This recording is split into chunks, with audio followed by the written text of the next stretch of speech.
Hello my dear students, welcome to the IMB education. आज की इस वीडियो में हम कर रहे हैं क्लास 11th केमिस्ट्री में chapter number 5 states of matter के नीट प्रीवियस ईयर्स क्वेश्चन, जो कि हम करने वाले हैं नीट 1988 जो AIPMT था वहां से लेकर नीट 2022 तक, यानी लास्ट 35 ईयर्स के क्वेश्चन जो इस चैप्टर के हम करने वाले हैं। इस चैप्टर में लगभग 52 क्वेश्चन है, जो कि हम सभी क्वेश्चन इसी वीडियो के अंदर करेंगे। ये सीरीज़ हम कंप्लीट करेंगे जहाँ पे क्लास 11th और क्लास 12th की केमिस्ट्री के सभी PYQ जो वो चैप्टर वाइज करवाए जाएंगे। इससे पहले वाले 4 चैप्टर कंप्लीट हो चुके हैं। अगर आपने वो नहीं देखे तो आपको आई बटन में प्लेलिस्ट का लिंक मिल जाएगा, या फिर आप चैनल पर वीडियो सेक्शन चेक कर सकते हो। क्लियर है? तो यहाँ पे हम स्टार्ट करने वाले हैं, और जो नीट 2021 और 2022 के क्वेश्चन है वो वीडियो के बिल्कुल लास्ट में हम डिस्कस करेंगे। तो चलिए स्टार्ट करते हैं। क्वेश्चन नंबर फर्स्ट है इंटरमोलिकुलर फोर्स हमारा टॉपिक है, और यहाँ से क्वेश्चन पूछा गया नीट 2013 में। क्वेश्चन है dipole induced dipole interaction are present in which of the following pair, यानी डाइपोल इंड्यूस्ड डाइपोल इंटरेक्शन जो है वो किसके अंदर मिलेगी। अब देखिए यहाँ पर ज़्यादातर हम 3 फोर्सेस के बारे में बात करते हैं। एक लंडन फोर्सेस होता है जिसको वंडर वॉल फोर्स भी बोल सकते हैं, ये जहाँ पे दोनों ही नॉन पोलर मॉलिक्यूल्स होते हैं वहाँ पे ये होती है। एक होती है डाइपोल डाइपोल फोर्स, अगर दोनों ही मॉलिक्यूल पोलर होते हैं वहाँ पे चलती है डाइपोल डाइपोल फोर्स। और एक होती है डाइपोल इंड्यूस्ड डाइपोल फोर्स, जहाँ पे इसके बारे में बात की जा रही है। एक हाइड्रोजन बॉन्डिंग भी होती है। अब डाइपोल इंड्यूस्ड डाइपोल कहाँ पे होती है, जहाँ पर एक जो होता है एक मॉलिक्यूल पोलर होता है और एक क्या होता है नॉन पोलर होता है। तो यहाँ पर जो पोलर मॉलिक्यूल होता है वो क्या करता है, वहाँ पे इंड्यूस करता है डाइपोल, किसके अंदर, जो नॉन पोलर है उसके अंदर।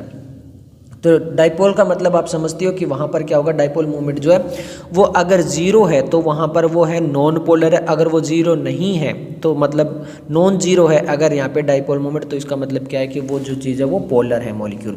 तो अब यहाँ पर इस टाइप से देख लेते हैं। अब देखिए HCl आपका क्या है, पोलर मॉलिक्यूल है। जबकि हम बात करें हीलियम की, तो ये आपको ही पता है नोबल गैस है, एक नॉन पोलर है। तो ये दोनों क्या करेंगे, ये जो है वो डाइपोल इंड्यूस करेगा किसके ऊपर, हीलियम के ऊपर। तो ये हमारा एक एग्जाम्पल हो जाएगा डाइपोल इंड्यूस्ड डाइपोल इंटरेक्शन के बारे में। वहीं पर अगर हम बात करें CCl4 के बारे में, तो यहाँ पे दोनों के दोनों नॉन पोलर है, तो यहाँ पे वंडर वॉल फोर्स लग सकती है। अगर हम बात करें SiF4 या फिर हीलियम के बारे में, तो यहाँ पर दोनों के दोनों नॉन पोलर है। SiF4 भी जो वो भी नॉन पोलर है, हीलियम तो नॉन पोलर है। अगर हम H2 और एल्कोहल की बात करें कि दोनों के दोनों पोलर है, तो यहाँ पे डाइपोल डाइपोल फोर्स लगेगी। डाइपोल इंड्यूस नहीं, डाइपोल डाइपोल होती तो ये वाला होता। क्लियर हो गया? ओके, नेक्स्ट हम क्वेश्चन नंबर 2 की तरफ चलते हैं। क्वेश्चन नंबर 2 में पूछा गया विच one of the following is the correct order of interaction, हमें करेक्ट ऑर्डर ऑफ इंटरेक्शन यहाँ पे बताना है। तो यहाँ पर क्या लिखा गया, 1993 में पूछा गया कि कोवेलेंट होगा सबसे फिर हाइड्रोजन बॉन्डिंग, फिर वंडरवॉल, फिर डाइपोल डाइपोल, या फिर सबसे लो होगा van der Waals then hydrogen bonding then dipole dipole then covalent, या फिर van der Waals then dipole dipole then hydrogen and then covalent, या फिर dipole dipole van der Waals hydrogen and covalent. तो हमें बताना है कि सबसे स्ट्रॉन्ग कौन सी है और सबसे लो कौन सी है। तो सिंपल देखिए, सबसे लो जो होती है वो वंडरवॉल होती है। वंडरवॉल सभी में लगती है, जिसके पास भी मास प्रेजेंट होता है उसमें वंडरवॉल लग जाती है। उसके बाद में आता है हाइड्रोजन बॉन्डिंग। डाइपोल डाइपोल आपको पता है जहाँ पे मोलर मॉलिक्यूल होंगे वहाँ पे लगेगी, और कोवेलेंट आपको पता है कि किसी इलेक्ट्रॉन शेयरिंग से होता है। तो ये इस टाइप से चलता है, तो आंसर आ जाएगा ऑप्शन बी। ओके, नेक्स्ट हम क्वेश्चन नंबर 3 देख लेते हैं। क्वेश्चन नंबर 3 जो हमारा टॉपिक होता है वो स्टार्ट होता है द गैसियस स्टेट से। अब हमसे क्या पूछा गया, विच of the following statement is wrong for gases. तो हमसे रॉन्ग स्टेटमेंट पूछी गई है, जो गैसेस के लिए एक रॉन्ग स्टेटमेंट हो सकती है। The confined gas exert uniform pressure on the walls of its container in all the direction, wrong पूछी है। तो एक कन्फाइंड गैस होगी वो सभी डायरेक्शन में, बिल्कुल सही बात की गई है। Volume of the gas is equal to the volume of container confined gas, जी हाँ, जितना वॉल्यूम कंटेनर का होगा उतना ही वॉल्यूम गैस की भी होगी। Gases do not have a defined shape and volume, बिल्कुल करेक्ट लिखा गया है। मास of a gas can not be determined by the waiting of a container, ये गलत है। देखिए, मान लीजिए हमें मास निकालना है, किसका, गैस का मास निकालना है। अब हम वहाँ पे कैसे निकाल सकते हैं, आप समझिए। वहाँ पर हम निकाल सकते हैं कि मान लीजिए मास फील्ड है किसी कंटेनर में, तो पहले उसको हम वेट कर लेंगे, फिर सारी गैस को एग्जर्ट कर देंगे, और फिर जो एम्प्टी वेसल्स होगा उसमें से उसको माइनस कर देंगे। फॉर एग्जांपल आपका LPG सिलेंडर आता है, लिक्विफाइड पेट्रोलियम गैस, उसके अंदर क्या होती है, गैस होती है। जब सिलेंडर भरा होता है, फिल होता है, आपको पता है उसमें वेट काफ़ी ज़्यादा होता है, और फिर आपको उसमें वेट कर भी सकते हो, और फिर जब वो बिल्कुल खाली हो जाता है मंथ के लास्ट में, तो आप उसको वेट करोगे, कम हो जाता है। तो ये कह रहा है कि मास of a gas can not be determined, तो ऐसा नहीं है, ये गलत लिखा है, तो आंसर आ जाएगा ऑप्शन डी। नेक्स्ट हमारा जो टॉपिक है वो है दी गेस लॉज। अब यहाँ पे फॉर्मूला बेस्ड क्वेश्चन बहुत सारे आएंगे हमारे सामने। तो हमारे सामने पहला है गेस लॉ। अब ये क्वेश्चन पूछा गया क्वेश्चन नंबर 4 में, देखिए at 25 degree Celsius and 730 mm pressure 380 milliliter of dry oxygen was collected. If the temperature is constant, what volume will be the oxygen occupied at 780 pressure? अब simple देखिए, यहाँ पर जो है इन्होंने कहा है कि हमारे पास में ऑक्सीजन गैस है, उसको हम कलेक्ट करते हैं जब इतना टेम्परेचर और इतना प्रेशर रहता है तो इतनी वॉल्यूम आ जाती है। अब पूछा अगर टेम्परेचर सेम रहता है और प्रेशर को हम थोड़ा सा बढ़ा देते हैं तो कितनी वॉल्यूम ऑक्सीजन आ पाएगी। तो सिंपल यहाँ पे कौन सा लगेगा, बॉयल्स लॉ लगेगा। अब बॉयल्स लॉ के अकॉर्डिंग क्या होता है, P1 V1 is equal to P2 V2।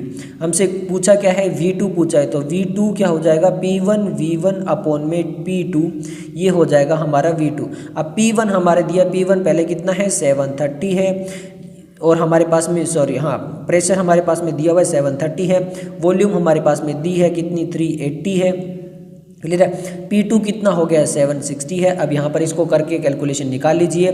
तो जब आप इस कैलकुलेशन को निकालोगे तो ये लगभग आएगा कितना 365। तो यहाँ पर देख लेते हैं हमारे पास में 569 365 265 61, तो आंसर आ जाएगा ऑप्शन बी।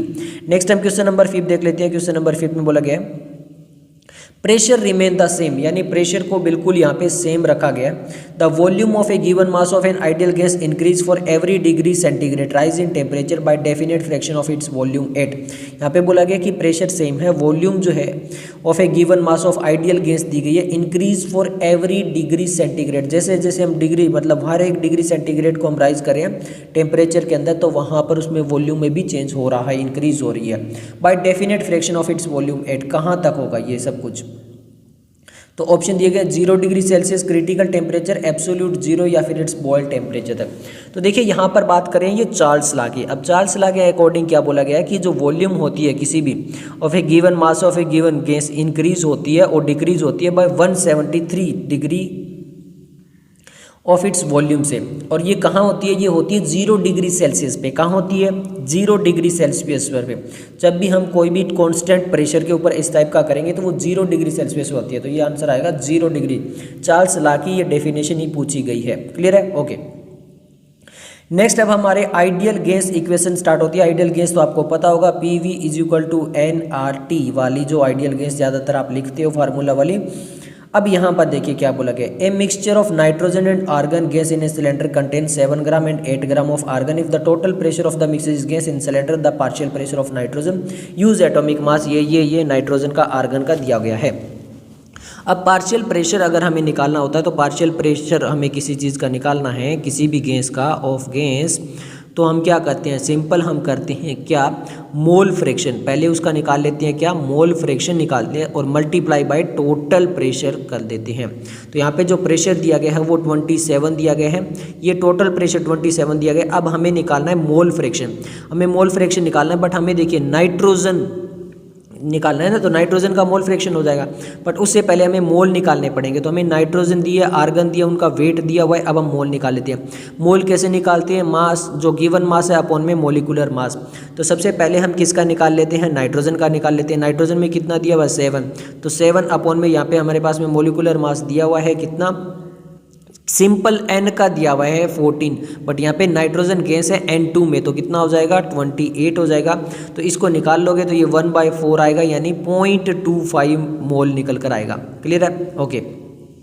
देन हम जो है वो निकाल लेते हैं किसके बारे में, मोल निकाल लेते हैं किसका, आर्गन का।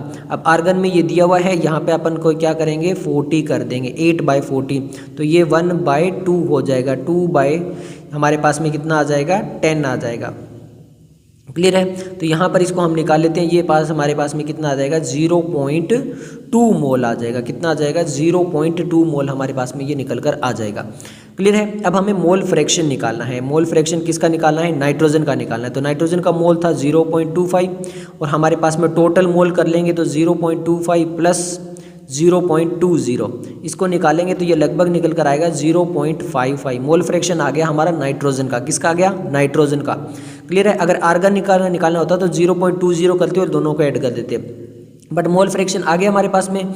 अब यहाँ पर क्या करेंगे, मोल फ्रैक्शन आया 0.55 और टोटल हमारे पास में दिया हुआ है 27। इसको कर लोगे तो पार्शियल प्रेशर नाइट्रोजन का निकल कर आ जाएगा। इसको जब मल्टीप्लाई करोगे ये लगभग निकल कर आएगा हमारे पास में कितना, ये 14.8 समथिंग आएगा, जिसको हम 15 बार भी बोल सकते हैं। तो 9, 12, 15, 18 तो आ जाएगा 15 बार। क्लियर है। फॉर्मूला वगैरह पे ध्यान देना, कैलकुलेशन आप अच्छे से कर भी सकते हो, मैं मेनली यहाँ पे फॉर्मूला वगैरह बताऊंगा। क्लियर है। The volume occupied by 1.8 gram of water vapour eight 371 bar pressure will be. Volume निकालनी है, हमें क्या निकालनी है, यहाँ पे वॉल्यूम निकालनी है। अब देखिए सबसे पहले यहाँ पर अगर हमें वॉल्यूम निकालनी है तो सिंपल हम क्या निकालेंगे, P V is equal to N R T निकालेंगे। क्लियर है। अब यहाँ पे क्या दिया हुआ है, 1.8 ग्राम किसका दिया हुआ है, वाटर वेपर का। वाटर वेपर दिया हुआ है तो यहाँ पे मोल निकालना है। तो सबसे पहले 1.8 अपन में वाटर H2O होता है, ऑक्सीजन का 16 और 8 यहाँ पे 18 हो जाएगा। क्लियर है। तो ये हमारा आ जाएगा 1/10 यानी 0.1 हमारा मोल निकल कर आ गया। मोल निकाल लिया। आर हमें दे रखा है। टेम्परेचर हमें दे दिया है 374। टेम्परेचर को केल्विन में कर लेंगे, 374 प्लस 273 करेंगे तो हमें केल्विन में निकल कर आ जाएगा। क्लियर है। तो यहाँ पे एन दे दिया है जो हमारा 0.1 आया है, आर हमें दे दिया है, टी दे दिया है। अब उसके बाद में क्या करना है, वॉल्यूम निकालनी है, प्रेशर दे दिया है। तो यहाँ पर क्या होगा, P V is equal to N R T. V निकालना है एन आर टी अपॉन में पी। पी हमारा 1 है तो इसको 1 रखते हैं। अब सिंपल क्या करेंगे, मोल हमने निकाला है 0.1, ये हमारे पास में दिया हुआ है। और टेम्परेचर को केल्विन में करेंगे 647, इसको जब मल्टीप्लाई कर लोगे तो ये 5.37 जो है वो लीटर आ जाएगा। तो 96.6558738 तो ये हमारा आंसर आ जाएगा। क्लियर है। मैंने फॉर्मूला आपको बता दिया है, कैलकुलेशन आप कर लेना। क्लियर है। ओके, नेक्स्ट हमारा क्वेश्चन नंबर 8 है, काफ़ी इंटरेस्टिंग है। क्वेश्चन नंबर 8 में बोला गया equal mole of hydrogen and oxygen. क्या है कि मोल जो है वो दोनों के इक्वल है। Gases are placed in a container with a pin hole through which both can escape. What fraction of oxygen escape in the time required for the 1 ओम द वॉल्यूम। तो देखिए यहाँ पे हमें एस्केप वगैरह निकालना, यानी रेट ऑफ डिफ्यूजन हमें पूछा गया है। अब देखिए रेट ऑफ डिफ्यूजन कैसे निकालते हैं। Rate of diffusion inversely proportional होता है किसके, या तो डेंसिटी के या फिर होता है मोलर मास के। इनवर्सली प्रोपोर्शनल होता है, ये चीज़ आपको क्लियर हो गई। ओके, अब यहाँ पर सिंपल क्या करेंगे, देखिए तो सबसे पहले हमें यहाँ पर देखिए, यहाँ पे क्या करेंगे, जो आर होगा, जो रेट ऑफ डिफ्यूजन होगा वो इनवर्सली प्रोपोर्शनल। जैसे मान लीजिए हमारे पास में किस किस का है, हाइड्रोजन एंड ऑक्सीजन का है, तो हाइड्रोजन एंड ऑक्सीजन, ये चीज़ क्लियर हो गई। ओके, तो ये इनवर्सली प्रोपोर्शनल हो जाएगा मोलर मास ऑफ हाइड्रोजन के and molar mass of oxygen के। ये चीज़ क्लियर है। ओके, अब यहाँ पर देखिए हम क्या करेंगे, सबसे पहले जो रेट होता है वो होता है वॉल्यूम अपॉन में टाइम। अब यहाँ पे एक चीज़ ध्यान से देखिए, क्वेश्चन को ध्यान से पढ़ना है तब आपको कुछ समझ में आएगी। देखिए equal mole of hydrogen and oxygen are placed in a container, एक कंटेनर में with a pin hole through which the both can escape. What fraction of oxygen escape in the time required for 1/2 of the oxygen. अब देखिए इन्होंने क्या कहा है, जो volume है, क्या है वॉल्यूम, तो रेट क्या होता है वॉल्यूम अपॉन में टाइम। इन्होंने कहा टाइम तो सेम है, उसी टाइम में जो ऑक्सीजन एस्केप होती है उसमें हाइड्रोजन 1/2 हो जाती है, उसका मतलब 1/2 चली जाती है। तो सिंपल देखिए हम क्या कर रहे हैं, तो यहाँ पर अगर हम बात करें किसकी, H2 की, H2 में वॉल्यूम अपॉन में टाइम होता है, तो वॉल्यूम में क्या बोल सकते हैं मोल, तो यहाँ पे N/2 मतलब उसकी हाफ चली जाती है, उसके हाफ मोल चले जाते हैं अपॉन में T किसके, हाइड्रोजन के। और जबकि हमें निकालना किसका है, ऑक्सीजन का निकालना, तो मान लेते हैं X वॉल्यूम जा रही है, कितनी जा रही है, X वॉल्यूम जा रही है, अपॉन में क्या कर लेते हैं T।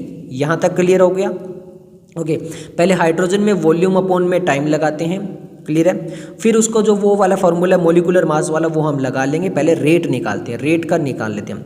फिर उसके बाद में x अपॉन में t निकाला, क्यों, क्योंकि हमें इसकी वॉल्यूम नहीं पता, इसकी वॉल्यूम कितनी गई है वही तो पूछा है, और टाइम हमारा सेम रहेगा दोनों के लिए, क्लियर है। और इसकी वॉल्यूम क्या ले रहे हैं हम, जितने मोल है अपॉन में हाफ मोल उसके जो वो चले जा रहे हैं, किसके, हाइड्रोजन के। ये वो लिखा हुआ required for the 1/2 of the hydrogen to escape. Clear हो गया। ओके, अब यहाँ पर क्या करेंगे, देखिए सिंपल है, हमने अभी भी बताया था रेट ऑफ हाइड्रोजन अपॉन में रेट ऑफ ऑक्सीजन को ले लेंगे under root molecular of the oxygen upon में हाइड्रोजन। क्यों, क्योंकि ये इनवर्सली प्रोपोर्शनल होता है। ये चीज़ क्लियर हो गई। पहले हम ये निकाल लेते हैं, मोलिकुलर मास ऑफ ऑक्सीजन कितना होगा, ये होगा हमारा 32। क्यों? क्योंकि O2 गैस है। हाइड्रोजन का कितना होगा, 2 होगा, तो 2/16, तो ये √16 आ गया। √16 को हम मोड करेंगे तो ये 4 आ जाएगा। यस, तो यहाँ पर हमारे पास में जो रेट ऑफ हाइड्रोजन अपॉन में रेट ऑफ ऑक्सीजन आया वो 4 आ गया। ये चीज़ क्लियर हो गई। ओके, अब हमने जो रेट वॉल्यूम अपॉन में टाइम भी तो लिखते हैं ना इसको, वॉल्यूम अपॉन में टाइम, तो वॉल्यूम अपॉन में टाइम ने हमने क्या निकाला था कि उसकी वॉल्यूम जो वो हाफ मोल चले गए हैं, टाइम हमें इतना लगा। और इसी टाइप से ऑक्सीजन निकालना है, उसकी वॉल्यूम हमें नहीं पता है, उसका टाइम हमारे पास सेम ही लग रहा है जितना इसका है। तो टाइम से टाइम तो हम कैंसिल कर सकते हैं क्योंकि दोनों में सेम टाइम लग रहा है। अब हमारे पास में निकल कर क्या आएगा, N/2x, और ये हमारी जो वॉल्यूम निकल कर आई थी RH अपॉन में RO, ये कितनी थी, ये थी 4। तो हम देख लेते हैं, N/2x इज इक्वल टू कितनी आ गई, 4 आ गई। क्लियर है। अब हमें वॉल्यूम निकालनी है, ये वाली वॉल्यूम निकालनी है, x निकालना है। तो हम क्या करेंगे, सिंपल है, इस x को इधर ले जाएंगे, 4 को इधर ले जाएंगे, तो N/8 is equal to x आ गया। हाँ या ना, तो ये चीज़ आपको क्लियर हो गई। तो ये इसका n यानी यहाँ पर जो मोल थे उसके 1/8 चले गए। तो यहाँ पर देखिए कितने, 3/8, 1/2, 1/8 या 1/4, तो 1/8 चले गए। क्लियर है, ये चीज़ आपको समझ में आ चुकी होगी। ओके, नेक्स्ट हम क्वेश्चन नंबर 9 देख लेते हैं। क्वेश्चन नंबर 9 में बोला गया, what is the density of nitrogen gas 8। ये टेम्परेचर दे दिया है, ये प्रेशर दे दिया है और R दे दिया है। हमसे डेंसिटी पूछिए। अब डेंसिटी में क्या होगा, देखिए डेंसिटी होती है हमारी क्या, मास अपॉन में वॉल्यूम। क्या होती है, मास अपॉन में वॉल्यूम होती है। ये चीज़ क्लियर हो गया। ओके, अब देखिए सिंपल, हमारे पास में कौन सा मास, जो गिवन मास है, कौन सा मास, जो गिवन मास होगा उसके अपॉन में वॉल्यूम। अब देखिए PV is equal to nRT होता है। अब n क्या होता है, मोल। मोल का मतलब होता है गिवन मास में अपॉन में मोलिकुलर मास। ये चीज़ क्लियर है। ओके, तो अब देखिए यहाँ पर हम इसको ऐसे लिख सकते हैं, P फिर उसके बाद में V इधर ले जाते हैं। देखिए P is equal to M molar mass into V। Clear है, और RT। अब ये मोलर मास हम इधर ले आते हैं, तो ये क्या हो जाएगा, PM is equal to M upon में V RT। अब ये M/V है, इसको DRT लिख सकते हैं। तो आप सिंपल याद रखना, इसको ऐसे भी लिख सकते हैं, PM is equal to DRT। ये डेंसिटी हो गई। क्लियर है, ये M कौन सा हो गया, जो मोलिकुलर मास है वो हो गया। अब इस फॉर्मूले को आप सिंपल ऐसे भी लिख सकते हो, आपको याद रखना है क्योंकि ये इस टाइप से फॉर्मूला पूछा भी गया है। आगे क्वेश्चन आएगा तो मैं बार बार नहीं बताऊंगा। D is equal to PM upon में RT लिख लो और इसमें इक्वेशन जो है वो यहाँ पे पुट कर देते हैं। डेंसिटी पूछिए, हाँ जी, हमें पास में जो प्रेशर है वो दिया गया है, तो D is equal to PM upon में RT। हमारे पास में P दिया गया है 5। अब हमें मोलिकुलर मास निकालना है नाइट्रोजन का, कितना आ जाएगा 28। कितना आ जाएगा 28। R हमारे पास में दे दिया गया है 0.082 लीटर पर एटमॉस्फेयर पर केल्विन पर मोल।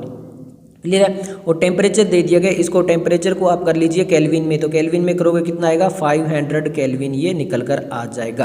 क्लियर है, अब इस सबको जो है हम क्या कर लेंगे, कैलकुलेशन कर लेते हैं। जब सारी कैलकुलेशन कर लेंगे तो ये हमारे पास में निकल कर आएगा कितना 1.4, 2.8, 3.14 या फिर 0.29, तो ये निकल कर आएगा 3.14। क्लियर है, आपको फॉर्मूले, आपको चीज़ क्लियर हो चुकी होगी।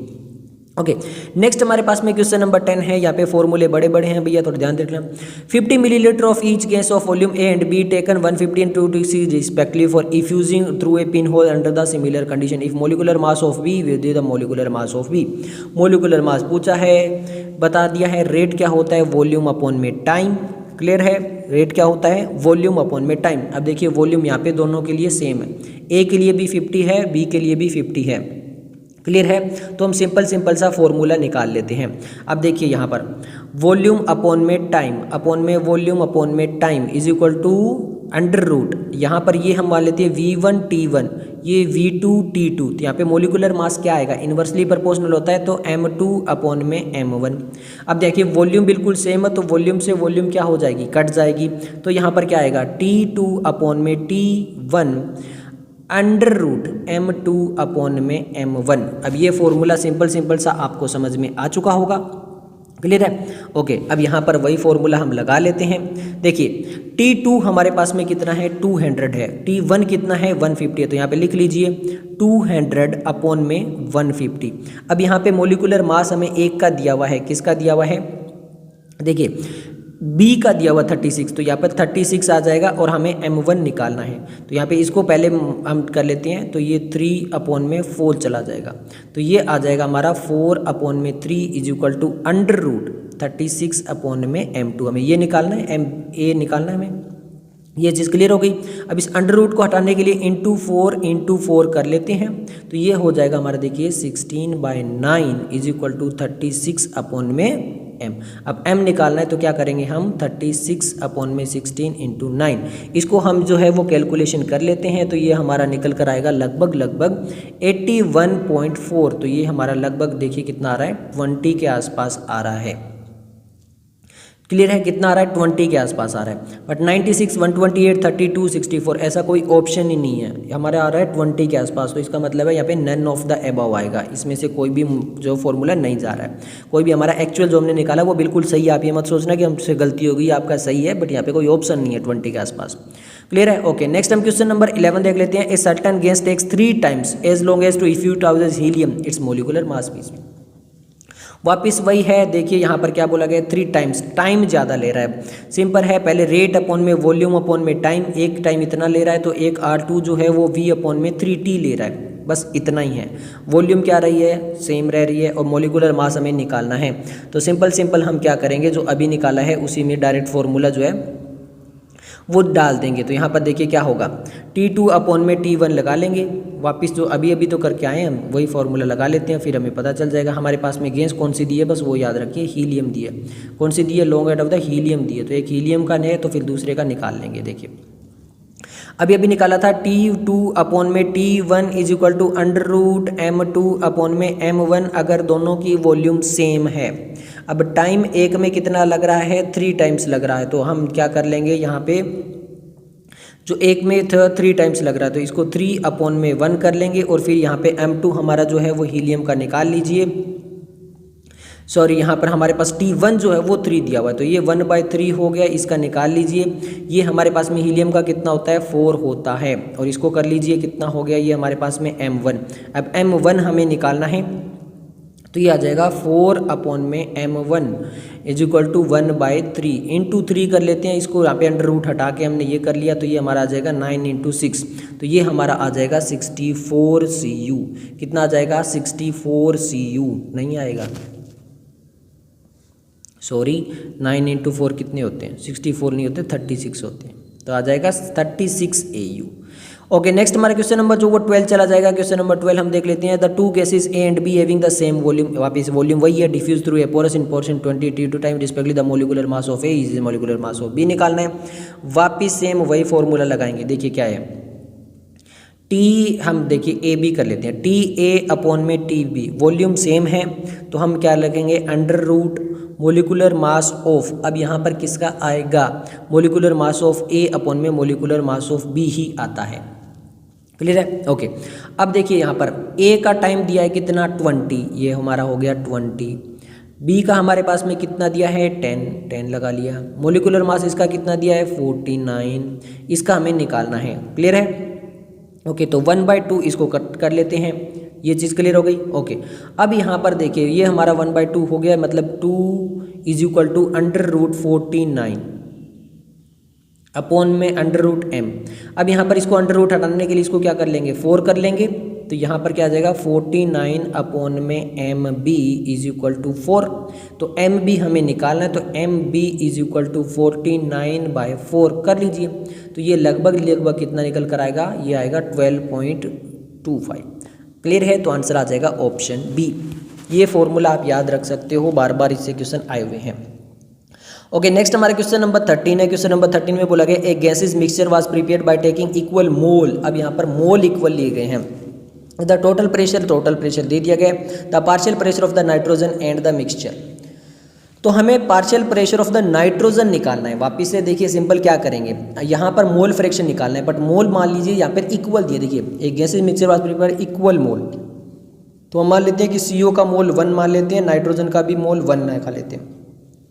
अब हमें नाइट्रोजन का क्या बोला था, अभी आपको बताया था कि हमें अगर पार्शियल प्रेशर निकालना है, फर्स्ट अभी थोड़ी देर पहले क्वेश्चन आया था, पार्शियल प्रेशर निकालना है, तो क्या करते हैं, जो हमारे पास में मोल फ्रैक्शन है, मोल फ्रैक्शन निकाल के मल्टीप्लाई बाय टोटल प्रेशर कर देते हैं। मोल फ्रैक्शन नाइट्रोजन का निकालना है। तो नाइट्रोजन अपॉन में टोटल मोल क्या मान रहे हैं, इसका भी 1 इसका भी 1, तो 1 + 1 और टोटल प्रेशर कितना है 1 है, तो 1/2 × 1 कर लेते हैं, तो ये आ गया हमारा कितना 1/2 यानी 0.5। तो 0.5 0.8 0.9 या 1 ये आ गया हमारा 0.5। क्लियर हो गया, बहुत आसानी से आपका आ चुका होगा। ओके, नेक्स्ट हम क्वेश्चन नंबर जो 14 देख लेते हैं। क्वेश्चन नंबर 14 में घुमा फिरा के बहुत बड़ा क्वेश्चन बना दिया जाएगा।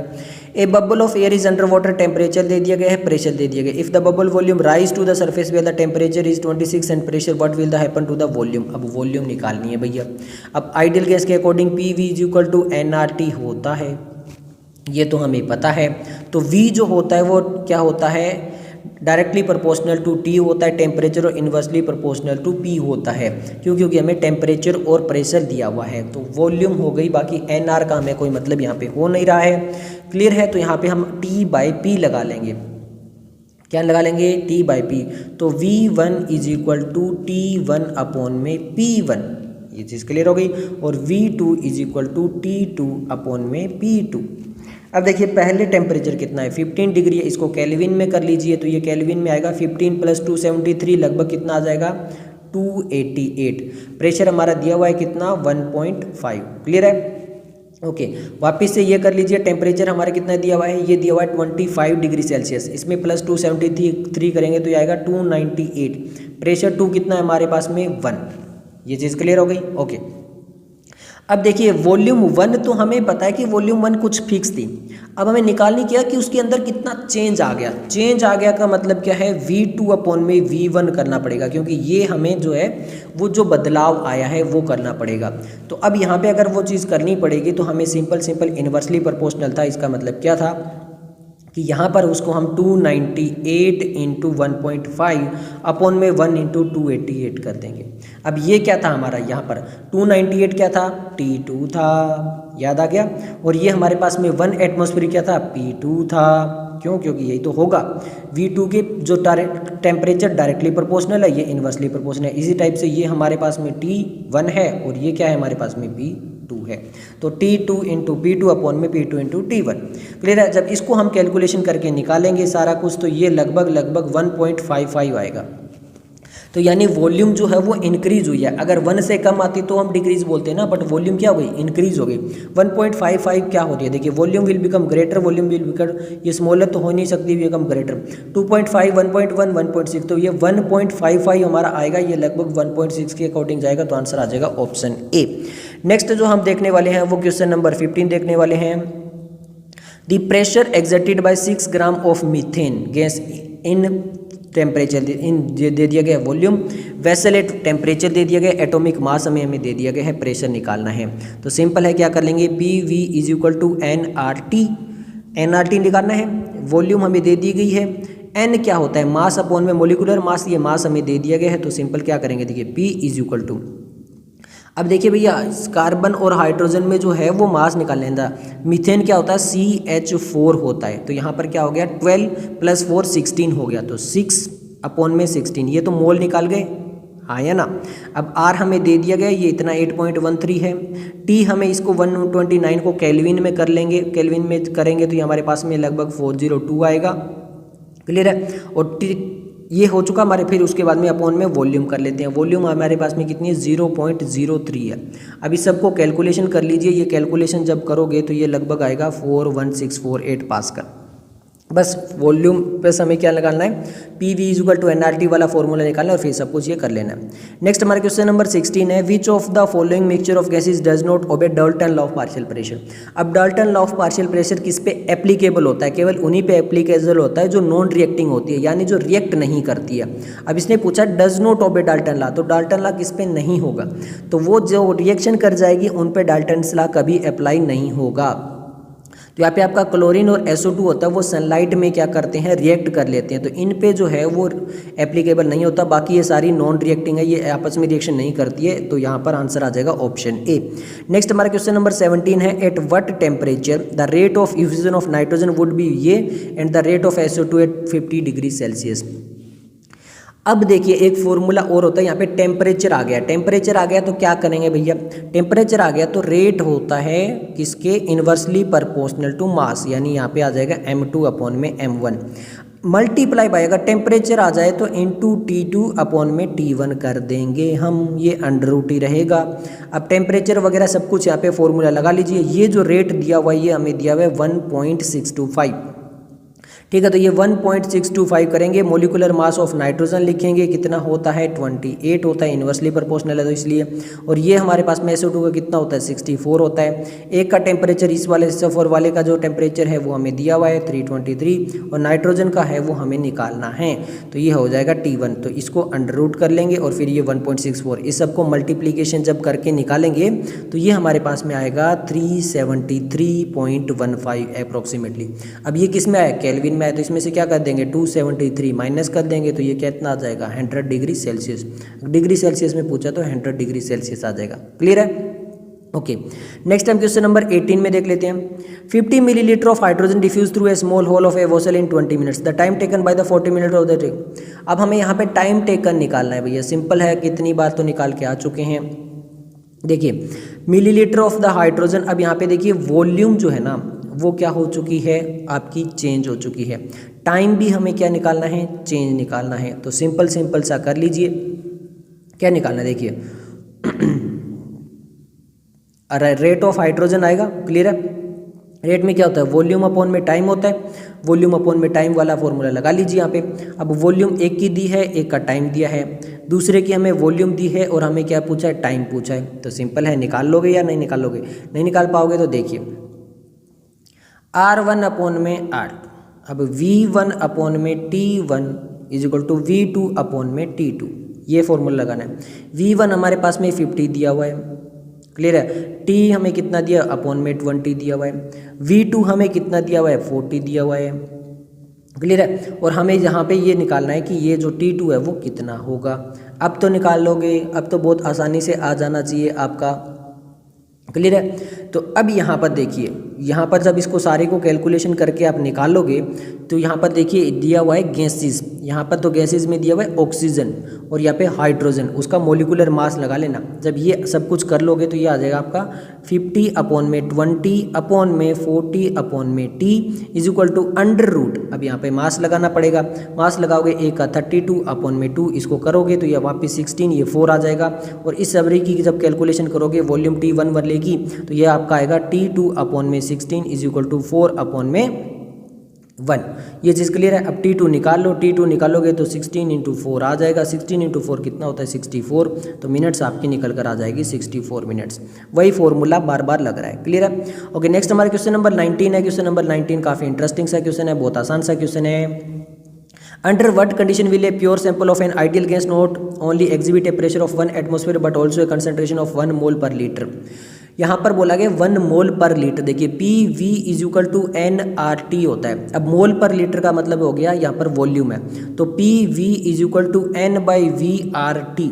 अब ये होता है हमारा C मतलब कंसंट्रेशन, जिसको मोल पर लीटर लिखते हैं, क्लियर है। तो यहाँ पर इन्होंने क्या कह दिया, P is equal to CRT है। इन्होंने बोला है कि प्रेशर 1 लग रहा है, ये C लग रहा है, R इन्होंने दे दिया, तो हमसे पूछा टेम्परेचर। तो सिंपल देखिए यहाँ पर क्या हो जाएगा, P is equal to CRT होता है, तो T is equal to P upon में CR हो जाएगा। ये 1 दिया है, ये 1 दिया है और ये हमारे पास में 0.082 दिया है, तो 1 अपॉन में 0.082 कर लीजिए। इसको जब आप पूरा करोगे तो ये आएगा 12 केल्विन। तो ये पूछा है 1 T is equal to 12 kelvin, तो ये सब कुछ हमें निकल कर आ जाएगा। आंसर सिंपल आपके सामने है। नेक्स्ट हम क्वेश्चन नंबर 20 की तरफ चलते हैं भैया। क्वेश्चन नंबर 20 बहुत ही आसानी से हमारे सामने, the correct value of the gas as constant R is close to. अब देखिए R पूछा है तो सिंपल है, PV is equal to nRT होता है। हमसे क्या पूछा है, R पूछा है, हाँ जी, तो PV is equal to NT हो जाएगा, क्लियर है। ओके, तो ये P क्या होता है, किस में होता है, P प्रेशर में होता है, यानी एटमॉस्फेयर। और ये V क्या होता है, वॉल्यूम लीटर में होती है। ये N क्या हो गया हमारा, टेम्परेचर केल्विन में, और ये मोल हो गया। तो देखिए क्या होगा, लीटर एटमॉस्फेयर पर केल्विन पर मोल, यही वाला तो होगा, तो आंसर आ जाएगा ऑप्शन बी। यही यूनिट का थोड़ा सा आपको पता होना चाहिए। नेक्स्ट हमारा क्वेश्चन नंबर 21 है। क्वेश्चन नंबर 21 में बोला गया select the one correct statement in the gas equation P = nRT। N बोला है number of molecule, number of moles होते हैं। V denote the volume of 1 mole of a gas, यहाँ पे 1 मोल नहीं होता है, जो भी given volume. N is the mole of the gas having volume, ये बिल्कुल सही है, N is the mole of the gas, जितनी वॉल्यूम है उसका मोल निकालेंगे। P is the pressure of the gas when only 1 mole of a gas is present, जी नहीं, पी टोटल प्रेशर होता है, तो ये भी गलत हो गया, तो आंसर आ जाएगा ऑप्शन सी। नेक्स्ट हमारा क्वेश्चन नंबर 22 है। क्वेश्चन नंबर 22 में बोला गया at constant temperature in A given mass of an ideal gas the ratio of the pressure and volume always remain constant. ये बोला कि एक कांस्टेंट टेम्परेचर है। अब सिंपल इसको देखिए, अकॉर्डिंग टू बॉयल्स लॉ कर लीजिए। अब बॉयल्स लॉ के अकॉर्डिंग क्या होता है, कांस्टेंट टेम्परेचर पे पी जो होता है वो इनवर्सली प्रोपोर्शनल टू वी होता है, या फिर यूँ बोल सकते हो पी वी = क्या होता है, कांस्टेंट होता है। ये चीज़ क्लियर होगी। तो बोल रहा था ratio of pressure and volume always remain constant, the ratio of वो नहीं होता है, मल्टीप्लीकेशन में होता है। The volume remain constant, the pressure always remain constant, the product of pressure and volume always remain. तो according to Boyle's law P V constant होता है, यानी product of pressure and volume constant होते हैं, तो आंसर आ जाएगा option D. Next हमारा क्वेश्चन नंबर 23 है। क्वेश्चन नंबर 23 में बोला गया है PVMRT वॉल्यूम गिवन दिया टेम्परेचर है the volume then the ideal gas equation of density पूछा है। अभी डेंसिटी का फॉर्मूला करवा के आए हम पीछे। डेंसिटी देखिए, पहले क्या होता है PV = nRT, n क्या होता है m/m होता है, और m/v यहाँ पर ये क्या होता है, डेंसिटी होती है। ओके, तो P = d/mRT होता है। हाँ जी, तो d निकालना है हमें, तो d = क्या हो जाएगा, Pm/RT हो जाएगा। हाँ जी, तो ये Pm/RT वाला ये रहा। ओके, नेक्स्ट हमारे पास में जो है वो क्वेश्चन नंबर 24 है। करेक्ट गैस इक्वेशन बतानी है। करेक्ट गैस इक्वेशन में क्या होता है, PV/T = कांस्टेंट होता है या नहीं होता है। हाँ जी, तो P1 V1/T1 कांस्टेंट हो गया। हाँ जी, तो यहाँ पर देखिए P1 V1/T1 = P2 V2/T2, हाँ या ना, बिल्कुल सही है। अब इसी को अगर हमें केवल टेम्परेचर निकालना है तो क्या हो जाएगा, इस T को इधर लेके जाएंगे और ये P1 V1 इधर आ जाएगा। तो सिंपल देखिए यहाँ पर हमारे पास में ये वाली इक्वेशन आ जाएगी। आएगी या नहीं आएगी, बिल्कुल आएगी, तो आंसर आ जाएगा ऑप्शन बी। क्लियर है। तो अब हम चलते हैं नेक्स्ट टॉपिक की तरफ। ओके, तो टॉपिक है हमारा kinetic energy and molecular speed. Question number 25 AIPMT 2011 में क्वेश्चन पूछा गया था, by what factor does the average velocity of A gaseous molecule increase when the temperature in kelvin is double. यानी अगर टेम्परेचर डबल हो जाता है तो उस टाइम पे हमें बताना है कि उसकी एवरेज वेलोसिटी में किस फैक्टर से चेंज आएगा। अब एवरेज वेलोसिटी का फॉर्मूला क्या होता है, एवरेज वेलोसिटी का जो फॉर्मूला होता है वो होता है √8RT/πm, ये फॉर्मूला होता है। क्लियर है। ओके, अब हमें यहाँ पे टेम्परेचर की बात की है, तो यहाँ पर अगर हम और सब चीज़ को कांस्टेंट रखें तो हमारी जो एवरेज वेलोसिटी वो डायरेक्टली प्रोपोर्शनल टू √T हो जाएगी, यानी टेम्परेचर की हो जाएगी। बिल्कुल सही है। अब इन्होंने कहा है कि हमारा जो टेम्परेचर है वो डबल हो जाता है, तो ये मान लेते हैं V1 है, उस टाइम पे टेम्परेचर ये है, तो हमें बताना है what is does the factor velocity of gases molecule increase. तो हमारी V2 क्या होगी, अगर वहाँ पर व्हेन द टेम्परेचर डबल हो जाता है तो √2T अगर हो जाता है। ये चीज़ क्लियर हो गई। ओके, अब हम यहाँ पे कर लेते हैं V1/V2 = √T/2T। ये चीज़ क्लियर हो गई। अब T से T यहाँ पर कैंसिल हो जाता है, तो यहाँ पर होगा क्या, देखिए यहाँ पर होगा V1/V2 =1/√2।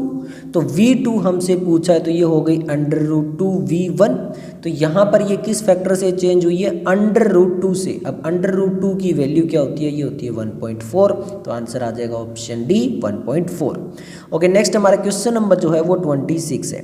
The temperature of a gas is raises from, ये टेम्परेचर दिया है, to temperature, the root mean square speed of the gas, root mean square speed of the gas. तो वापस देखिए, चाहे कोई भी हो, हमें मेनली टेम्परेचर दिया हो, टेम्परेचर के अकॉर्डिंग निकालना है। तो वापस से हम क्या करते हैं, इसमें केल्विन को कर लेते हैं पहले, तो इसमें 273 ऐड करेंगे तो ये हमारा कितना निकल कर आएगा, 300 केल्विन निकल कर आएगा। अब इसमें 920 से इसमें कर लेते हैं तो ये हमारा निकल कर आएगा 1200 केल्विन। ये चीज़ तो क्लियर हो गई। ओके, ये हमारा पहला T1 है और ये हमारा T2 है। तो V directly proportional to under root T temperature होता है, बिल्कुल सही है, ये तो हमें पता है। तो अब V1 अपॉन में V2 कर लेते हैं।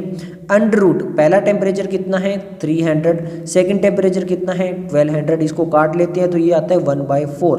तो ये आ गया हमारा V1 अपॉन में V2 is equal to under root 1/4। इसको बाहर निकालेंगे तो ये क्या आ जाएगा 2 आ जाएगा। हाँ जी, तो 2 आ जाएगा। तो V2 हमारी क्या हो जाएगी, देखिए V2 इज इक्वल टू, ये इधर चला जाएगा इधर चला जाएगा, तो ये 2V1 आ गया, यानी ये डबल हो गई। रिमेन सेम हो रही है, गेट ये गेट हाफ गेट डबल, तो आंसर आ गया गेट डबल हो रही है। क्लियर हो गया, ओके। नेक्स्ट हमारा क्वेश्चन नंबर 27 है the ratio among the most probable velocity, mean velocity and root mean square velocity. यानी इनको तीनों का आपका फॉर्मूला आना चाहिए, बिल्कुल फार्मूला बेस्ड है। तो सबसे बात करती है मोस्ट प्रोबेबल वेलोसिटी का फॉर्मूला क्या होता है, अंडर रूट 2RT। क्या होता है, अंडर रूट 2RT अपॉन में m। क्लियर है। मीन वेलोसिटी का फॉर्मूला क्या होता है, मीन वेलोसिटी का फॉर्मूला होता है अंडर रूट 8RT अपॉन में पाई m। क्लियर है।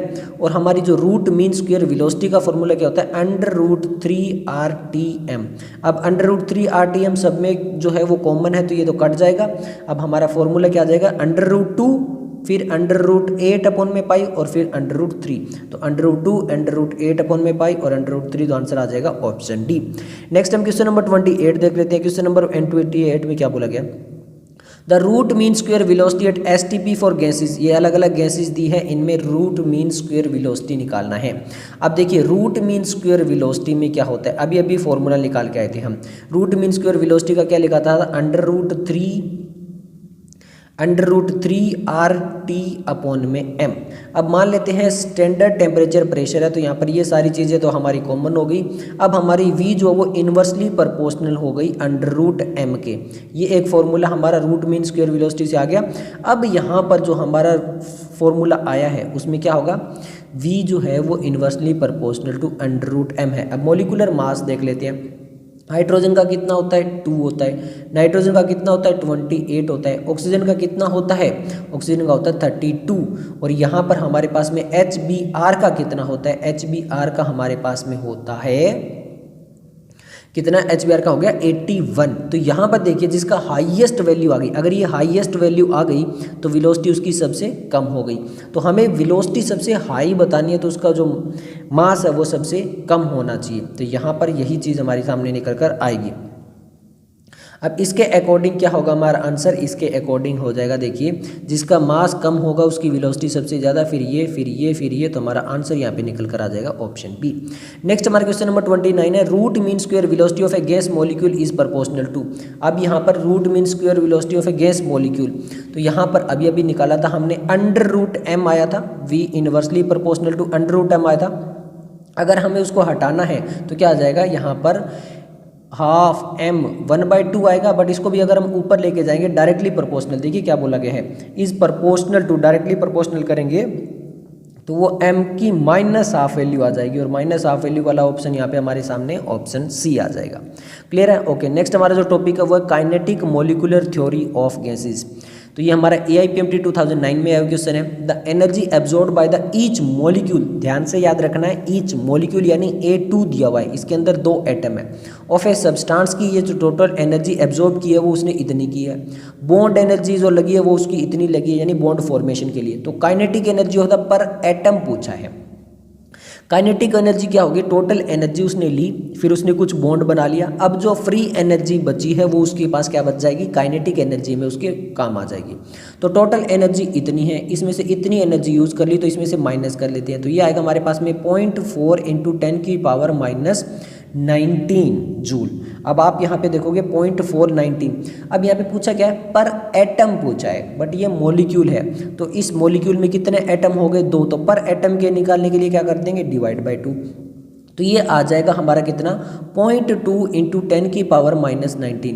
अब यहाँ पे 0.2 है, 2 है, 4 है और 2। अब यहाँ पे देखिए अगर हमें इसको हटाना है तो यहाँ पे इसको 10 कर लेंगे, यहाँ पे चला जाएगा, तो 2 × 10⁻⁻20 जूल वाला जो है वो आंसर आ जाएगा। तो आंसर आ जाएगा ऑप्शन डी।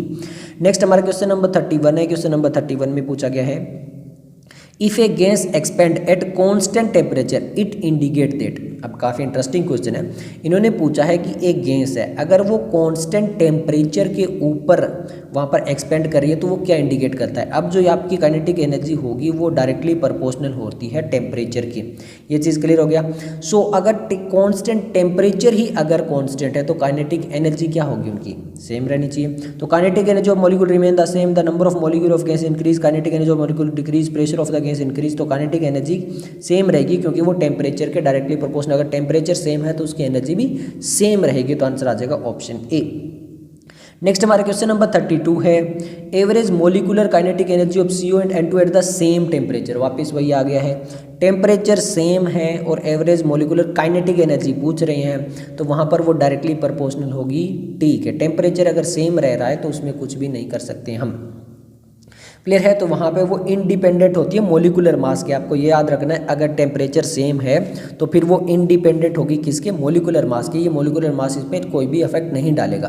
तो काइनेटिक एनर्जी 1 जो है वो इक्वल हो जाएगी काइनेटिक एनर्जी 2 के। क्लियर हो गया। ओके, नेक्स्ट हम क्वेश्चन नंबर जो है वो देख लेते हैं 33। बहुत ही इजी क्वेश्चन है। The average kinetic energy of an ideal gas per molecule in SI unit 825 degree Celsius will be. अब काइनेटिक एनर्जी का फॉर्मूला आपको पता होना चाहिए, 3/2 RT। अब यहाँ पे हमें पूछा है पर मॉलिक्यूल, तो पर मॉलिक्यूल पूछा है तो यहाँ पे एवोगैड्रो नंबर आ जाएगा। अब सिंपल है, यहाँ पे आप जो है वो वैल्यू लगा दीजिए। R की वैल्यू क्या होगी, 8.314। देखिए ये 1996 का है। अब R की वैल्यू भी दी जाती है। टेम्परेचर हमारा 25 डिग्री सेल्सियस, उसको केल्विन में करेंगे तो 298 आ जाएगा। Na की वैल्यू आपको पता है 6.02 × 10⁻23। बस ये वैल्यू पुट करिए और आपका आंसर आ जाएगा। कैलकुलेशन आप कर लेना, मैं आपको आंसर बता देता हूँ। आप जब ये सारी कैलकुलेशन कर लोगे तो आपका आंसर आ जाएगा 6.17 × 10⁻20। अब ध्यान से करनी है कैलकुलेशन, क्योंकि देखिए यहाँ पे -20 और -21 है, तो मतलब आपको कैलकुलेशन बहुत अच्छे से करनी पड़ेगी। ओके, नेक्स्ट हमारा क्वेश्चन नंबर जो 34 देख लेते हैं। At standard temperature pressure 0.5 mole of H2 gas and 1 mole is gas equal average kinetic energy है equal molecular speed occupy equal volume है इक्वल इफ्यूजन रेट। अभी बता के आए हैं कि अगर वहाँ पे स्टैंडर्ड टेम्परेचर प्रेशर यानी टेम्परेचर सेम हो रहा है तो काइनेटिक एनर्जी सेम रहेगी, वो मोलिकुलर मास पे डिपेंड नहीं करेगी। तो आपका बहुत आसानी से आंसर आ जाना चाहिए क्या, कि have equal kinetic energy. Next हमारा क्वेश्चन नंबर 35 है। क्वेश्चन नंबर 35 में बहुत इंटरेस्टिंग सा क्वेश्चन पूछ लिया भाई। Internal energy and pressure of a gas per unit volume are related as. अब ये पर यूनिट वॉल्यूम कैसे रिलेट करेंगे। अब काइनेटिक एनर्जी जो होती है, जिसको हम काइनेटिक एनर्जी को ई बोला गया, इज इक्वल टू 3/2 RT होता है। ये तो आपको फॉर्मूला पता है, हाँ जी। अब इसको वॉल्यूम में करना है क्योंकि हमें पर यूनिट वॉल्यूम पूछा और प्रेशर की पूछा है। तो यहाँ पे nRT में प्रेशर वॉल्यूम में क्या हो जाएगा, ये 3/2 PV हो जाएगा, ये भी आपको पता है। ओके, अब यहाँ पर देखिए क्या हो गया हमारे पास में, kinetic energy is equal to 3/2 PV। हमें क्या पूछा है, internal energy and pressure of a gas per unit volume. अब internal energy and gas per unit, अब इसको क्या करेंगे, यहाँ पे पर यूनिट अगर यहाँ पे ले आएंगे V, क्लियर है, और ये हो जाएगा 2/3। अब ये काइनेटिक एनर्जी अपॉन में वॉल्यूम है, यही तो पूछा है, पर unit volume internal energy and pressure of a unit पर रिलेटेड वॉल्यूम कैसे लें, तो ये हमारा हो जाएगा E, क्लियर है। तो ये हमारा क्या हो गया, P is equal to 2/3E हो गया। तो ऐसा देख लेते हैं, P is equal to 2/3E हो गया, तो आंसर आ जाएगा ऑप्शन ए। नेक्स्ट हम क्वेश्चन नंबर 36 देख लेते हैं। क्वेश्चन नंबर 36 में बोला गया है, a closed flask contain water in all it's 3 state solid liquid vapour eight 0 degree in this situation the average kinetic energy water molecule. तो हमें बताना है कि इसकी average kinetic energy water molecule में तीनों है स्टेट में, सॉलिड में भी, लिक्विड में, वेपर में। Greatest in all the 3, greatest in vapour state, greatest in liquid या फिर ग्रेटेस्ट इन। तो हाईएस्ट काइनेटिक एनर्जी किसके अंदर होती है, गैस स्टेट के अंदर होती है, और गैसेस में क्या होता है, वेपर स्टेट। इसमें सबसे हाईएस्ट काइनेटिक एनर्जी मिलेगी वो हमें वाटर मॉलिक्यूल की। तो आंसर आ जाएगा ऑप्शन बी, बहुत ही आसान सा था। ओके, नेक्स्ट हम क्वेश्चन नंबर जो वो 37 देख लेते हैं। क्वेश्चन नंबर 37 हमारे सामने है, which is not true in case of an ideal gas. एक आइडियल गैस है तो उसके अकॉर्डिंग कौन सी चीज़ करेक्ट नहीं है, इनकरेक्ट बताना है। It can not be converted into a liquid, जिन्हें अगर आइडियल गैस है तो उसको लिक्विड में कन्वर्ट कर सकते हैं। There is no interaction between the molecule, वहाँ पर अगर देखिए बोला गया कि there is no interaction between the molecule, ये हो सकता है। All molecule of a gas move with the same speed, अब ये नहीं हो सकता है। क्यों नहीं हो सकता है? क्योंकि देखिए हर एक मॉलिक्यूल अगर वो कोलिजन करेगा कहीं ना कहीं तो उसकी स्पीड चेंज होगी। हर एक मॉलिक्यूल की बोला गया, all molecule has the same speed, ऐसा नहीं होता है। हर एक मॉलिक्यूल की सेम स्पीड रही है कोई ज़रूरी नहीं है, अगर आइडियल गैस है तब भी। At a given temperature P V is proportional to the amount of the gas, बिल्कुल सही है। तो हमारा आंसर आ जाएगा ऑप्शन सी। नेक्स्ट हमारा टॉपिक है behaviour of real gases, deviation from ideal gas behaviour. हमें आइडियल गैस बिहेवियर से वो कैसे चेंज हो जाता है। क्वेश्चन नंबर 38 है, नीट 2019 में क्वेश्चन पूछा गया। ए गैस है 350 केल्विन, टेम्परेचर है 15 बार, प्रेशर है, molar volume 20% smaller than ideal gas. अब यही तो इंपॉर्टेंट है, यहाँ पे मोलर वॉल्यूम बोल दिया कि 20% कम है आइडियल गैस से under the same condition. The correct option about that is compressibility factor. अब कंप्रेसिबिलिटी फैक्टर क्या होता है? वो होता है volume of real gas upon में वॉल्यूम ऑफ आइडियल गैस। अब देखिए यहाँ पे 20% कम है किसका? रियल गैस का। देखिए 20% है is smaller than the ideal gas, तो 20% कम है, इसका मतलब ये 1, यहाँ पर ये 20% है तो 0.2% कम है, इसका मतलब 0.8 है। तो वॉल्यूम जो रियल गैस की है वो 0.8 है और जो आइडियल गैस की है वो 1 है। तो अब ये जो निकल कर आएगी ये क्या आएगी आपकी? जेड कंप्रेसिबिलिटी लेस देन 1 आ गया। पहली चीज़ तो क्या आ गई?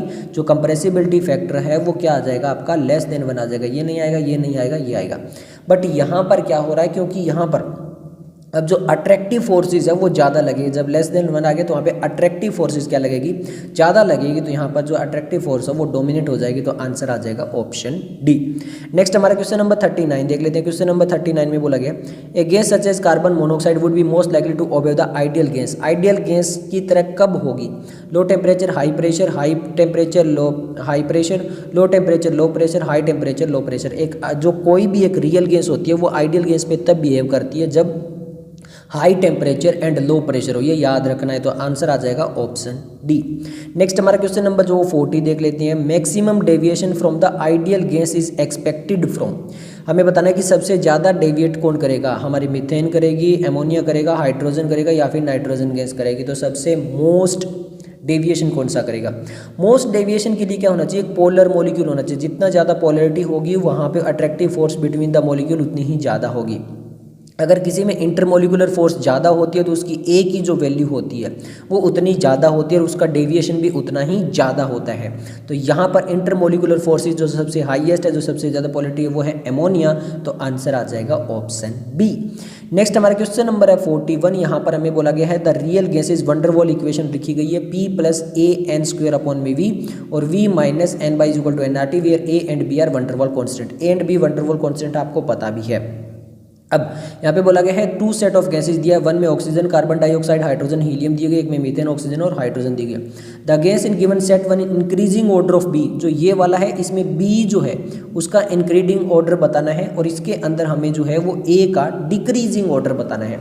अब पहले तो हमें ये पता होना चाहिए कि ए और बी क्या बताते हैं। तो ए तो मैं आपको बता चुका हूँ कि इंटरमोलिकुलर फोर्स को बताते हैं। जितना हाई उसकी इंटरमोलिकुलर फोर्स होगी उतना हाई उसकी ए की वैल्यू होगी।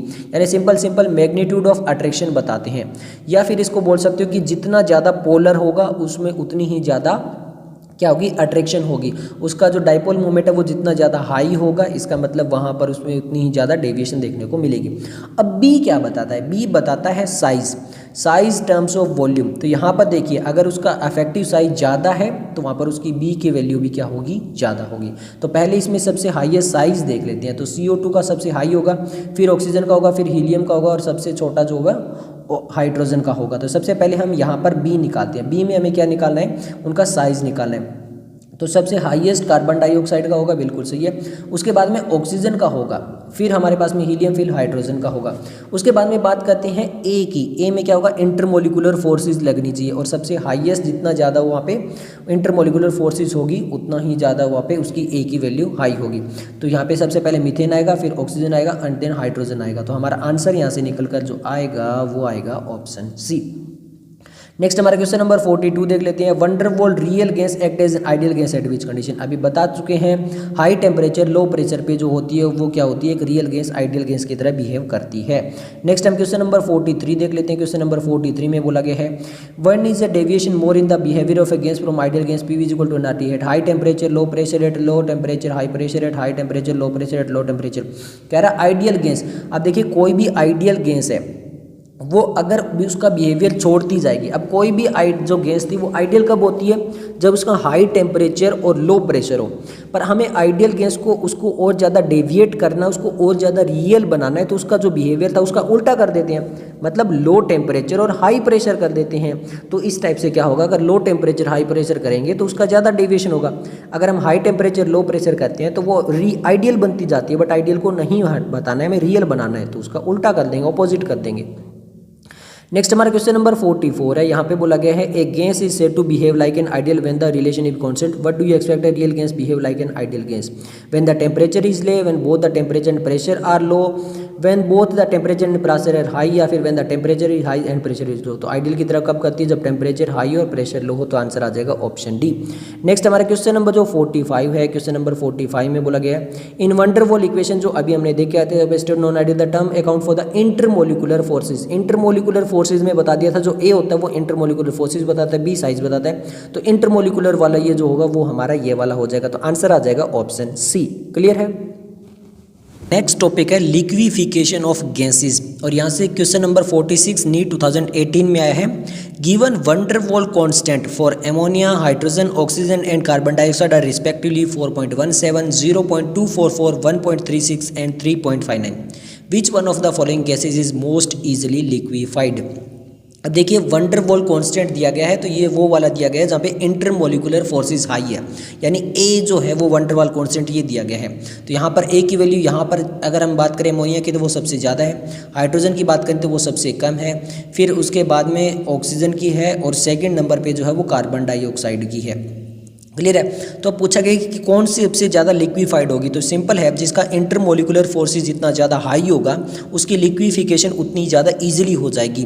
तो सबसे हाईएस्ट जो मोस्ट इजीली लिक्विफाइड हो जाएगी वो एमोनिया होगी, क्योंकि इसका वॉल्यूम जो वो हाई है। तो एमोनिया सबसे पहले होगी, उसके बाद में कार्बन डाइऑक्साइड होगी, उसके बाद में ऑक्सीजन, सबसे लास्ट में हाइड्रोजन। तो आंसर आ जाएगा ऑप्शन ए।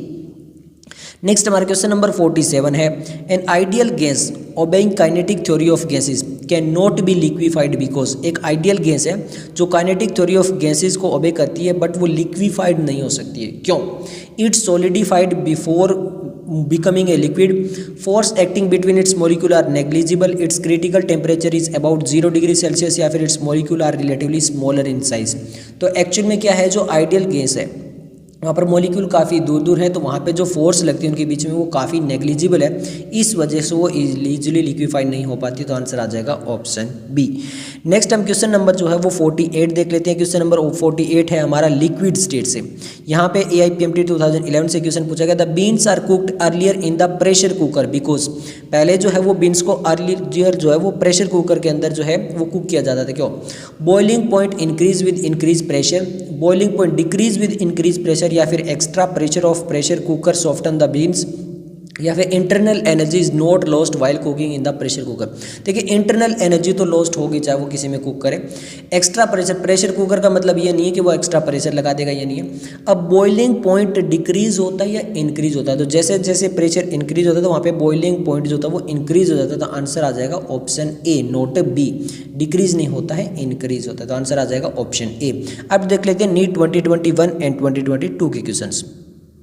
ओके, तो हमारे सामने जो है वो नीट 2021 का क्वेश्चन है। वैसे तो इस चैप्टर से एक ही क्वेश्चन है, एक सेक्शन ए से और एक सेक्शन बी से। क्वेश्चन पूछा गया choose the correct option for graphical representation of Boyle's law. अब बॉयल्स लॉ के अकॉर्डिंग ग्राफ बताना है which shows a graph of pressure versus volume of a gas is different temperature. Actual में Boyle's law का मतलब क्या होता है कि वहाँ पे कॉन्स्टेंट टेम्परेचर रहता है, पी जो है वो इनवर्सली प्रोपोर्शनल टू वॉल्यूम होता है। बट इन्होंने कहा है कि डिफरेंट डिफरेंट टेम्परेचर पे उनका जो यहाँ पर हमें कैसा ग्राफ देखने को मिलेगा। ऑप्शन दिया गया क्या ऐसा ग्राफ देखने को मिलेगा, या फिर हमें इस टाइप से देखने को मिलेगा, सेकंड है, ये थर्ड है, या फिर हमारे पास में इस टाइप से देखने को मिलेगा, ये फोर्थ ग्राफ है। तो सबसे पहले देखिए बोल्स लॉ के अंदर ये जो सेकंड वाला या तो इस टाइप से या फिर इस टाइप से मिलेगा। अब इस सेकंड वाले में और इसमें क्या डिफरेंस है देखिए टेम्परेचर का। यहाँ पे देखिए पहले लो टेम्परेचर, फिर उसके बाद में हाई, फिर उसके बाद में हाई। और अगर हम सेकंड वाला ग्राफ देखेंगे तो यहाँ पर देखिए पहले हाई है, फिर लो हो रहा है, फिर लो हो रहा है। अब इसका मतलब यहाँ पे देखिए आपको अगर थोड़े बहुत ग्राफ याद है तो होता तो इसी टाइप से है, बट यहाँ पर एक छोटा सा जो कन्फ्यूज़न है वो यही है कि टेम्परेचर वाला किस टाइप से कैसे होगा, उसी में हमारी कन्फ्यूज़न दूर करनी है।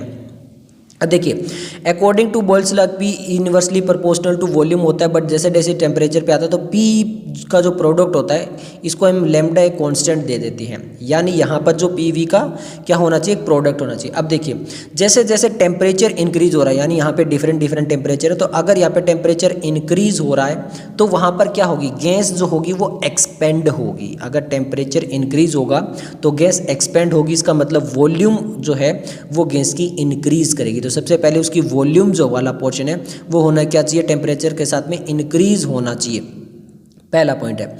इसीलिए अगर वो इंक्रीज होगा तो टोटल ओवरऑल जो प्रोडक्ट है, अगर ये वॉल्यूम अगर हम P V is equal to constant ले रहे हैं, अगर ये इंक्रीज हो रहा है तो इसका ओवरऑल प्रोडक्ट भी क्या होगा, इंक्रीज होगा। तो इसकी वजह से यहाँ पे जो कर्व है वो ऊपर की तरफ चलता रहेगा, यानी उसके नीचे वाला जो एरिया है वो बढ़ता रहेगा, पहले इतना फिर इतना फिर इतना टेम्परेचर के अकॉर्डिंग में। तो कम टेम्परेचर में कम एरिया, फिर सेकेंड एरिया, फिर थर्ड एरिया, तो इस टाइप से आएगा, ना कि इस टाइप से। यहाँ पर क्या हो रहा है, जो टेम्परेचर के साथ में क्या हो रहा है, वॉल्यूम कम हो रही है, तो ये गलत हो जाएगा। और यहाँ पर जो वॉल्यूम बढ़ रही है तो ये बिल्कुल सही हो जाएगा। तो हमारा आंसर आ जाएगा ऑप्शन फर्स्ट। ये चीज़ क्लियर हो चुकी होगी।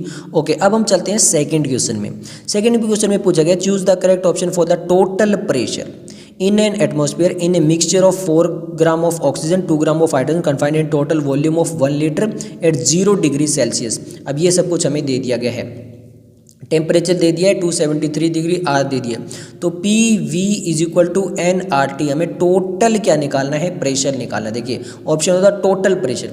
अब टोटल प्रेशर निकालना है तो यहाँ पे एन क्या होता है, मोल। मोल हमें दोनों के लेने पड़ेंगे, यहाँ पे हाइड्रोजन का भी लेना पड़ेगा और ऑक्सीजन का भी लेना पड़ेगा, फिर हम उनको टोटल कर देंगे। तो सबसे पहले हम मोल निकाल लेते हैं, किसका, ऑक्सीजन का। तो मोल कैसे निकालते हैं, टोटल जो गिवन वेट है अपॉन में मोलिकुलर मास, यही होता है। तो यहाँ पे जो मास दिया हुआ है वो कितना दिया हुआ है हमें 4, और टोटल ऑक्सीजन का कितना होता है 32, तो ये हो गया 1/8। यार इसको पॉइंट में लिखेंगे तो 0.125 हो गया, क्लियर है। अब हाइड्रोजन का निकाल लेते हैं, तो एफ ऑफ हाइड्रोजन का क्या होगा, हमें दिया हुआ है वेट कितना 2 ग्राम, और इसका मोलिकुलर मास भी कितना होता है 2, तो ये हो गया 1। तो इन दोनों को ऐड कर लेंगे तो ये हमारे पास में आएगा 1.125, ये तो हमारे पास में आ गया मोल, क्लियर है। आर की वैल्यू दी हुई है यहाँ पर, फिर टेम्परेचर हमें दे दिया गया है 273। अब वॉल्यूम देखिए 1 लीटर दे दिया गया, वॉल्यूम हमारी कितनी आ जाएगी 1 लीटर, तो ये टोटल प्रेशर आ जाएगा। इसको मल्टीप्लाई जब करेंगे तो यहाँ पे कैलकुलेशन का बहुत अच्छे से ध्यान रखना है। देखिए 2.5 25, 2.6 26, और 2.5 और 2.6, तो यहाँ पे मल्टीप्लीकेशन जो भी हम कर रहे हैं यहाँ पे पूरी कैलकुलेशन को बहुत अच्छे से जब करना है तो हमारा आंसर निकल के आएगा 21.18, क्लियर है। ओके, हम बात करते हैं नेक्स्ट। ये हमारा जो क्वेश्चन है वो है नीट 2022 का। अब क्वेश्चन बोला गया which one is not A correct mathematical equation for Dalton law of partial pressure. Dalton law of partial pressure तो अकॉर्डिंग क्या नहीं है, देखिए P जो है वो टोटल प्रेशर बोला गया, यहाँ पे P बोला गया P1 plus P2 plus P3, यानी अलग अलग गैसेस का जो प्रेशर है उसको करके और टोटल प्रेशर निकाल दिया गया। फिर सेकंड में बोला गया कि N1 अपॉन में RT over V, N2 RT over V, N3 RT over V, वही PV is equal to NRT वाली है, यहाँ पर अलग अलग के मोल ले लिए गए हैं, तो मोल ले लिए गए तो यहाँ पे इसी टाइप से होगा। थर्ड है P1 is equal to X1 P1, यहाँ पे P1 बोला गया कि पार्शियल प्रेशर ऑफ गैस है, और यहाँ पे बोला गया X जो वो mole fraction of first gas in a gaseous mixture है, क्लियर है। अब यहाँ पर फोर्थ वाले में बोला गया P1 is equal to X P naught है, अब यहाँ पर सिंपल P है, यहाँ पे P नोट है, वेयर X1 जो वो mole fraction of gases mixture ये था। P नोट क्या है, pressure of first gas in pure state. अब यहाँ पर यही तो डिफरेंस है, पार्शियल प्रेशर ऑफ गैस बोला गया यहाँ पे, और यहाँ पे बोला गया कि pressure of first gas in pure state. तो एक्चुअल में जो इसका फार्मूला होता है वो कौन सा होता है, प्योर स्टेट वाला होता है। हमसे पूछा नोट करेक्ट, नोट करेक्ट कौन सी है, नोट करेक्ट ये वाला है जहाँ पे बोला गया कि partial pressure of first gas, ये पार्शियल प्रेशर नहीं है, यहाँ पर जो है वो pressure of first gas in pure state का है। तो इस टाइप से इनिशियल प्रेशर जो पार्शियल प्रेशर वो निकालते हैं। तो ये चीज़ आपको क्लियर हो चुकी है कि ये हमारा अकॉर्डिंग टू नहीं आएगा। ओके अब हम देखते हैं लास्ट क्वेश्चन। लास्ट क्वेश्चन में हमसे क्या बोला गया, ए 10 लीटर फ्लास्क है, 64 ग्राम ऑफ ऑक्सीजन है और यहाँ पे assume the pressure inside the flask, तो वही लगेगा PV is equal to nRT लगेगा।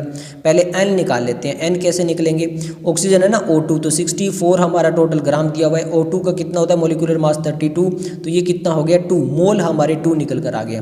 तो PV is equal to nRT निकालना क्या देख लेते हैं, द प्रेशर निकालना, तो P is equal to nRT over V।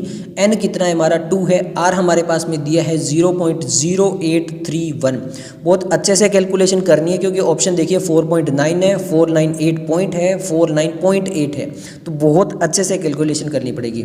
Into temperature हमारा कितना दिया हुआ है, टेम्परेचर 27 डिग्री, इसको कैलविन में करेंगे तो ये 300 आ जाएगा। वॉल्यूम हमारी 10 लीटर दिया, इसको कैलकुलेशन को बहुत अच्छे से कर लेना, करोगे तब आपके पास में आएगा 4.986। तो ये 4.9 वाला जो है वो आंसर आ जाएगा।